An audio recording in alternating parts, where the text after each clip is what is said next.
Radio city 91.1 पर मेरा नाम आरजे यूवी है। I M in the Delhi studios and it is such a pleasure. आज जो डॉक्टर साहब मेरे साथ हैं, मुझे लगता है शायद मेरे लिए टेक होम के लिए बहुत चीजें होंगी for my parents, specifically for my mom. It is such an honour to have with me doctor Devashish Chanda, who is the knee arthritis and joint replacement specialist at the CK Birla Hospitals in Gurugram, and Saksham Ortho.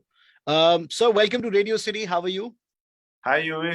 Thanks for having me in your studio. I think इससे अच्छा opportunity कुछ नहीं है कि बहुत सारे लोगों के मिथ्स एंड फॉल्स बिलीफ को आज दूर किया जा सकता है.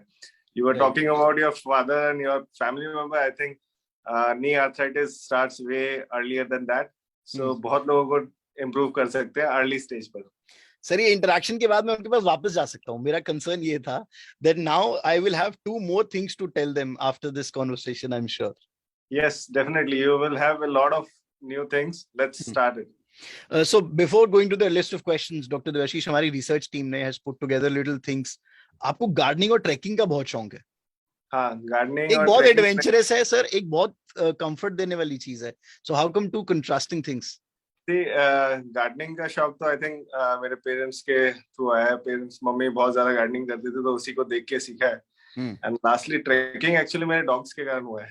I am a very pet friendly person. So उनको घुमाना होता है, उनको लेके कहीं ना कहीं घूमने जाना होता है. तो इवन एवरी संडेज और एनी वीकडे ऑफ कभी भी मिलता है तो I plan somewhere around Gurgaon. और मेनी टाइम सिर्फ लॉन्गर हॉलिडे मिल जाती है तो बाहर भी चले जाता हूँ. On always with my dogs. Fantastic. All right, on that note sir, तो शुरुआत करते हैं. जैसे नी अर्थराइटिस की बात करते हैं. सो पहले तो अर्थराइटिस क्या होता है किसी लेमैन को समझने के लिए जो इस वक्त हमें देख रहा होगा कहीं पर भी. What is arthritis? Arthritis basically अगर मैं बोलूं तो एक वर्ड है, इंग्लिश वर्ड, जैसे आर्थ मींस जॉइंट और आइटिस में इन्फ्लेमेशन. मतलब कोई भी सूजा हुआ जॉइंट जो है उसे, या जोड़ा जिसे कहते हैं हम लोग हिंदी में, is actually arthritis. But arthritis can be of many types. सबसे कॉमनली जो हम लोगों को आर्थराइटिस मिलता है वो वेयर एंड टियर, मतलब age related wear and tear. जैसे हमारे बाल सफेद हो जाते हैं या बाल झड़ जाते हैं, उसी तरह हमारे कार्टिलेज या चिकनाई जो है वो कम हो जाती है. And that is called osteoarthritis. Osteoarthritis is the most commonest arthritis which we face. हमारे आज के दिन पे हम लोग अगर फेस करेंगे तो ऑलमोस्ट हर एक आदमी की एजिंग होती है. सो वेयर एंड टियर हर एक डिफरेंट जॉइंट्स में हो सकता है. सबसे कॉमनली हम लोगों को जो जॉइंट मिलता है इंडिया में वो है नी जॉइंट आर्थराइटिस. नी का वेयर एंड टियर, या शोल्डर जॉइंट का arthritis, and rarely hip joint arthritis as well. Doctor Debashish, कुछ इंडिया की अगर हम पर्टिकुलरली बात करें तो कुछ फैक्ट्स या फिगर्स हैं which can maybe amaze us और get us closer to the fact के कितना सीरियस है ये, या लोग इसको कितना सीरियसली नहीं लेते for that matter. 80% of the arthritis patients are female actually. Now बहुत लोगों के दिमाग में आता है कि why it is always female. That was my next question. ये जो प्रॉब्लम है ना, you will find that female are usually, अगर हम आज के सिनेरियो को छोड़ दें और अपने मदर के जनरेशन में चले जाए तो देखेंगे कि female used to do a lot of indoor activities. ठीक है. सेकंड, बर्थ होने के बाद, बेबी के बर्थ के बाद, they tend to avoid their health issues and they concentrate all on the baby's health. बच्चा बड़ा हो रहा है, बच्चा कैसा कर रहा है, बच्चे के स्कूल का क्या हुआ, but in the mean time they forget about their bone health, bone and joint health. So that is one of the reason why they end up having osteoporosis or soft bone leading to osteoarthritis. Right. And unfortunately अगर किसी भी patient को आप पूछोगे ना कि osteoporosis है तो वो कहते हैं ये तो सबको ही होता है, मेरे को भी है, क्या फर्क पड़ता है. So target population, that's why मेरा जो initial starting में मैंने बोला था, target population is not the person who has already developed osteoarthritis. वो वाले लोग हैं जिनको हो सकता है. जैसे मेरी मम्मी को arthritis था, मेरे को भी होने के चांसेस है. So I am the target person at my child bearing age, मतलब कि फीमेल कोई भी 30s में 20s में जिन्होंने बेबी डिलीवरी किया है, they are the target patients जहाँ पे कि हम लोग रोक सकते हैं आर्थराइटिस को. और सिंपल सिर्फ एक्सरसाइजेस और विटामिन डी सप्लीमेंटेशन के साथ. राइट.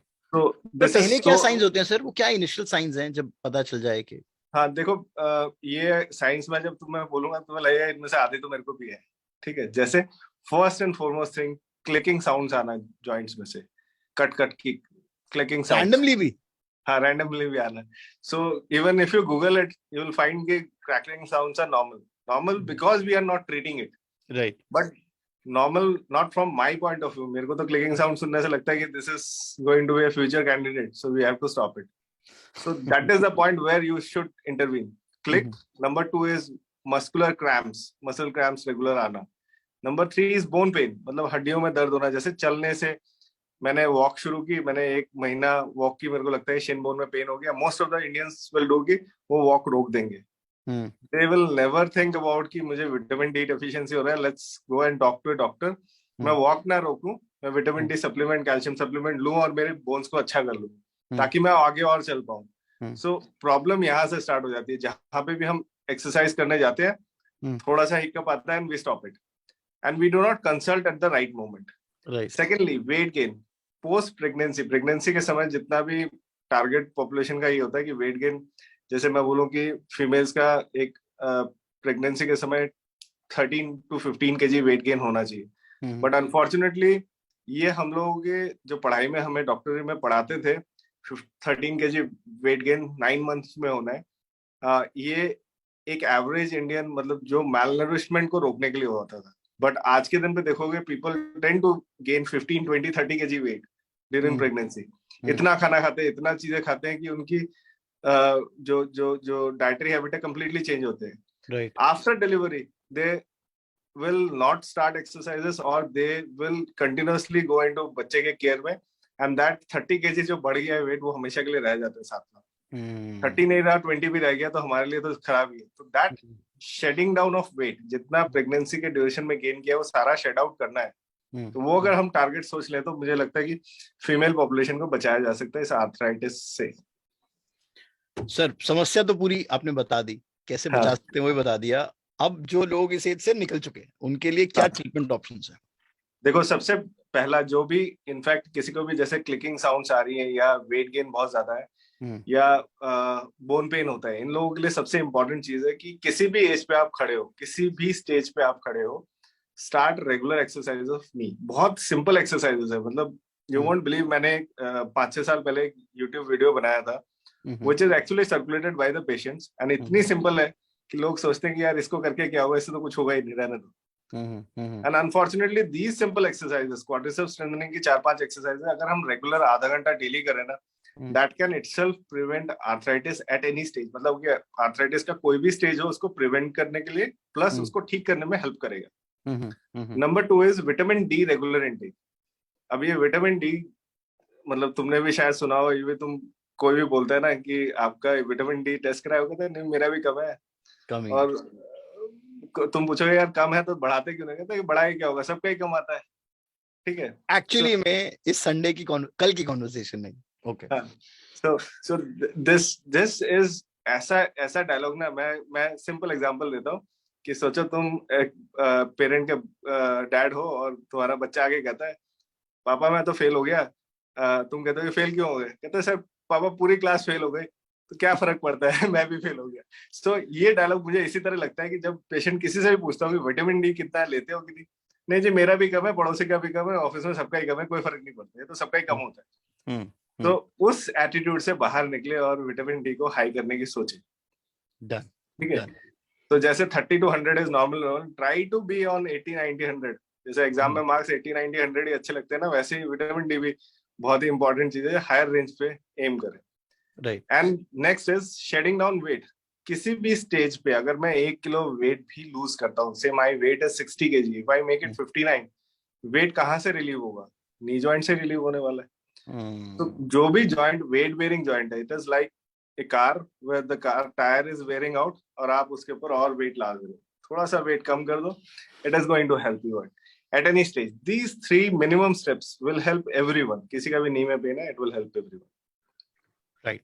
ट्रीटमेंट क्या है सर इसके? अगर ऑप्शंस की बात करें, what are the varied treatments that we have? See, there are multiple treatments available आज के दिन पे, which includes one is non-surgical and one is surgical treatment. तो सबसे पहले non-surgical treatment पे आते हैं. जैसे मैंने ये 3 चीजें बताई, vitamin D, exercise and weight loss, these are paramount important. Right. ठीक है. Number 2 is advance level of physiotherapy exercises.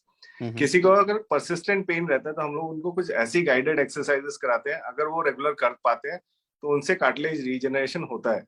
Plus cartilage के कुछ सप्लीमेंट्स भी आते हैं जिनसे हम कार्टिलेज को रीग्रो करते हैं, ठीक है। जैसे कि ग्लूकोसामाइन हो गए, कॉन्ड्रोस्ट्रिन हो गए, ये बहुत ही कॉमन मेडिसिन से ओवर द काउंटर बिकती हैं, ठीक है। इवन हमारे कुछ इंडियन फूड डाइट में, फूड सप्लीमेंट्स में ऐसी चीजें हैं जिनसे कि हम आर्थराइटिस को रोक सकते हैं, जैसे desi ghee is a good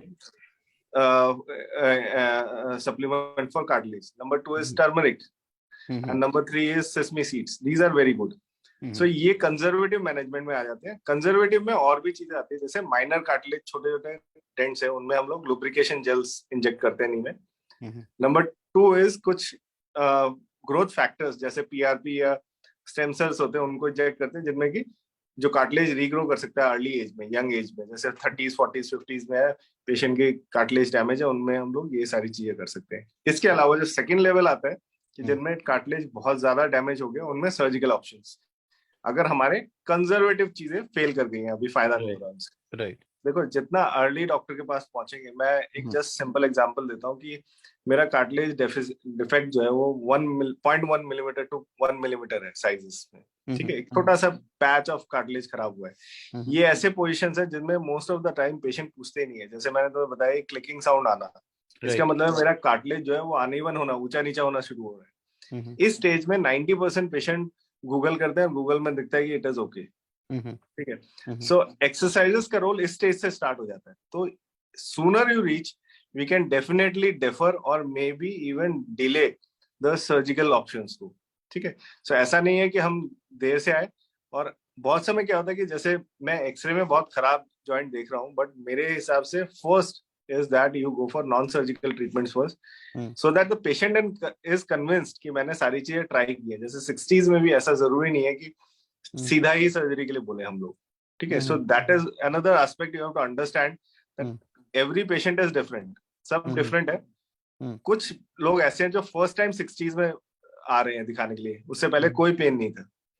और कुछ लोग ऐसे हैं जो सालों से परेशान हो रहे हैं। तो सालों से परेशान अगर हो रहे हैं तो इनिशियल फेज पे दिखाना बहुत इंपॉर्टेंट होता है। सर, ये एक ऐसा स्फीयर है where टेक्नोलॉजिकली एडवांसमेंट होती आई है, साल दर साल होती आई है, बेटरमेंट होती आई है। सो क्या है नया technology wise, like the latest when we talk about, अगर सर्जरी ही ऑप्शन बचे? मैं सर्जिकल स्किल्स के ही बताता हूँ। जैसे जो सर्जरीज आज से 10 से 15 साल या 20 साल पहले होती थी, मैं सिंपल सर्जिकल स्किल्स की बात बता रहा हूँ। I am not talking about including any other equipment. Normal surgery जो पहले 15 से 20 साल पहले होती थी, जो प्रिसिजन ऑफ सर्जरी होती थी, उसमें आज जमीन और आसमान का डिफरेंस है जी। जैसे मैं अपनी कॉलेज डेज का बात बताता हूँ। जब मैं 2005-06 में मैं कॉलेज में पढ़ता था, पोस्ट ग्रेजुएशन के समय, उस समय नी रिप्लेसमेंट सर्जरी और आज के सर्जरी में जमीन आसमान का डिफरेंस है। जिसमें मैं खुद, मतलब जो सर्जिकल कट्स होते थे, जितनी बड़ी सर्जरी का इंसिशन होता था, वो आज करीब करीब उससे कई गुना छोटे इंसिशन से और कई गुना मतलब प्रिसीजन सर्जरी से बेटर रिजल्ट इवन हम लोग निकाल पाते हैं। 2003-04 में मेरे हिसाब से मेरे दिमाग में होता था कि नी रिप्लेसमेंट के बाद पेशेंट एक्टिविटीज लिमिटेड कर देगा, जैसे 90 डिग्री से ज्यादा पैर मोड़ नहीं पाएगा। मैंने खुद बोला ये चीज है, जो आज के दिन पे मैं बोलूंगा कि हाँ, आप सारी एक्टिविटीज कर सकते हैं, even squatting on the floor, jumping, sitting, cross leg, सारी चीजें पॉसिबल है। तो सर्जिकली जो स्टेप्स है सर्जरी के, वो बहुत प्रिसाइज हो गए हैं। अपार्ट फ्रॉम इट, जैसे navigation, computer navigation is one of the thing which is there since last I think 15-16 years से है। एंड रोबोटिक सर्जरीज, रोबोटिक में नेविगेशन असिस्टेड रोबोट्स, अभी पार्शियल रोबोट्स आए हैं जो कि हेल्पफुल है इन सर्जरीज को और इम्प्रूव करने के लिए। बट इनके अलावा जो सबसे इंपॉर्टेंट चीज है इज द सर्जिकल स्किल। आपका सर्जन कितनी अच्छा और कितना टाइम एक्स्ट्रा लगाता है सर्जरी को करने के लिए, उस पर भी बहुत सारी चीजें मैटर करती है। Fantastic, sir. What are the highlighted benefits, direct benefits of a knee replacement surgery? सबसे पहले समझना है कि what is my lifestyle, ठीक है। मैं इसको ना एक एग्जांपल मैं ऑलमोस्ट 100% पेशेंट्स को देता हूँ। I ask them कि अगर किसी गाड़ी का टायर घिस गया है, ठीक है, तो 2 ऑप्शन बच जाती है। पहला ऑप्शन है कि मालिक कहता है मैंने गाड़ी चलानी ही नहीं है, तो जी टायर बदलने से कुछ नहीं होने वाला है, गाड़ी तो खड़ी रहेगी। बट दूसरा मालिक कहता है कि जी सर, मेरे को इसको भगाना है, I need to run it on all the uneven floors and every तरह के रास्ते में चलाना चाहता हूँ, then you should change the tire, ठीक है। सो जो लोग चाहते हैं कि मैं अपनी लाइफस्टाइल को चेंज करूँ, मैं सेडेंटरी हो गया हूँ, मैं पहले 4-4 घंटे चलता था, 10 किलोमीटर चलता था, मगर आज मैं घर के अंदर लिमिटेड हूँ, या मैं अपने फैमिली मेंबर्स के साथ बाहर जाने में सोचता हूँ, लोग मॉल में जाते हैं, मैं सोचता हूँ मॉल में जाऊंगा तो पेन होगा, आके पेन किलर खानी पड़ेगी, चलो छोड़ो। या फैमिली गैदरिंग्स को अवॉइड करता हूँ कि जाने से वहां किसी ने कहा कि चलो यार डांस कर लो, शादी है, पता चले डांस करा और महीना भर बेड रिडन हो गए। So these are the things which they want to change, lifestyle को चेंज करना है। So this is a complete lifestyle changing surgery. आप नीचे जमीन पे नहीं बैठ सकते थे, अभी आप जमीन पे बैठ सकते हो, पालती मार के बैठ सकते हो, kneeling, cross leg sitting, squatting, everything you can do after knee replacement. Even बहुत सारे ऐसे भी पेशेंट है जिन्होंने मुझे अपनी सर्जरी की वीडियोस भेजी है कि मैं पहले जैसे ट्रैकिंग पे जाता था, ट्रैकिंग पे नहीं जा पाता हूँ because I have to walk, अभी ट्रैकिंग कर करके पहाड़ों में नीचे उतर के उन्होंने फोटोज वीडियोस भेजी है, जिनको देखने से लगता है कि हाँ you have done something to change the life and they are happy, they are saying this. वो वीडियो इसलिए भेजते हैं कि वो लोग मोटिवेटेड हो चुके हैं और वो दूसरों को कहना चाहते हैं कि करो, आप डिले मत करो। So these are the things if you want in your life कि हाँ मैं बहुत सारी एक्टिविटीज करना चाहता हूँ, तो yes we can deliver that, हम लोग वैसी एक्टिविटीज डिलीवर कर सकते हैं। फैंटास्टिक। मैं ये घर लेके जा रहा हूँ एग्जांपल सर, आपका घिसे हुए टायर वाला तो पक्का। I hope I been convinced, try to convince my mom for 5 years, but superb chat sir, बहुत कैंडिड और आई थिंक बहुत रियल थी, rather than putting in some glorious words medical terms में, is pretty candid and pretty direct. मैं मतलब last message ये देना चाहता हूँ लोगों को कि do not live with your pain and limitations. अगर आप कुछ करना चाहते हो लाइफ में, और ऐसी कोई एज नहीं होती, जैसे तुमने पूछा ना 60s, there is no age limit. I have done knee replacement till 90. I have done knee replacement till 92. So it is all in mind. ठीक है, and if you are strong in mind, you can do everything at any particular age. ठीक है, age is just a number. So remember कि you have multiple positive things, ठीक है, multiple negative things. आपको choose करना है positive लेना है या negative लेना है. Thank you so much, Dr. Ashish. Pleasure. Thank you. Pleasure. Thanks a lot.